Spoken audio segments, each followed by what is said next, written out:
het Johnny van Doorn Festival in Arnhem. De geest moet waaien in het festival en dan wordt er dus één keer in 2 jaar krijgt de dichter de Johnny van Doorn prijs. Dat was vorig jaar Nico Dijkshoorn.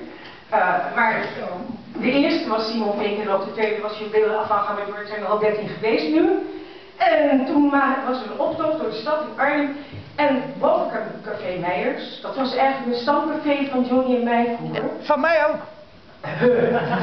Niet met mijn moeder. En boven het café hing iemand uit het raam, zo'n toezoorheidsvriend. En die las gedichten, een gedicht van Johnny, ook een gedicht van zichzelf. Ik vond het leuk. Ik kwam een paar maanden geleden weer tegen, ik was toen ook weer even in Arnhem. En toen heb ik hem ergens mee naartoe genomen en ik zag hem zitten. Jesse Laporte. En ik heb hem eigenlijk geadopteerd als mijn Arnhemse neefje. Nou, dank je, ik vond het, nodig je nu uit, Jesse. Kom maar.